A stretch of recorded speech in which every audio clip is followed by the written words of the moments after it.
Santos's lies were known to some well-connected Republicans.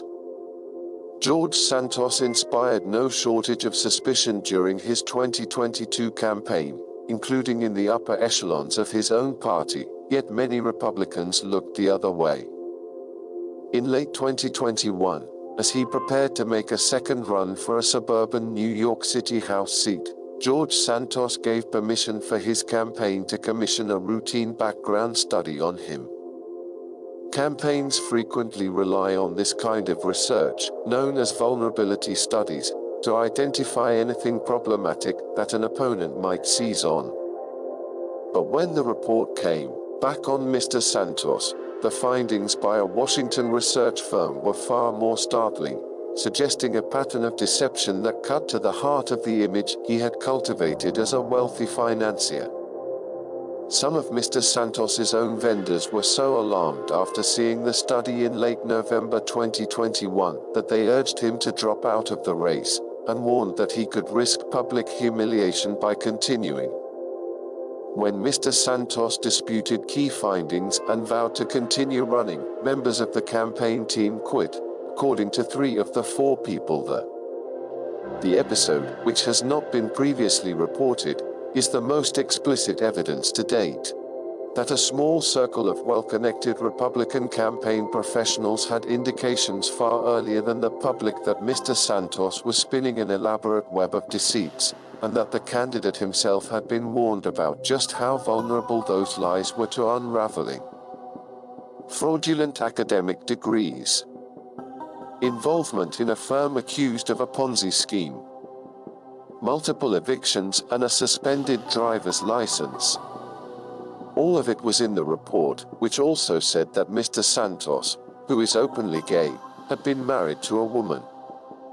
The report did not offer conclusive details, but some people briefed on the findings wondered whether the marriage was done for immigration purposes. It remains unclear who else, if anyone, learned about the background study's contents at the time, or if the information made its way to party leaders in New York or Washington.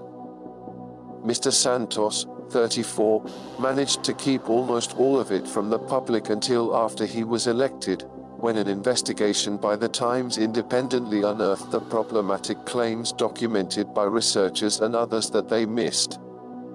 After the Times sent a detailed list of questions for this story, a lawyer for Mr. Santos, Joe Murray, said it would be inappropriate to respond due to ongoing investigations. A spokeswoman for Mr. Santos's congressional office did not respond to a similar request for comment. The existence of the vulnerability study underscores one of the most vexing questions still surrounding the strange saga of George Santos. How did the gatekeeping system of American politics, Republican leaders, adversarial Democrats, and the prying media allow a fabulist who boasted about phantom mansions and a fake resume get away with his con for so long?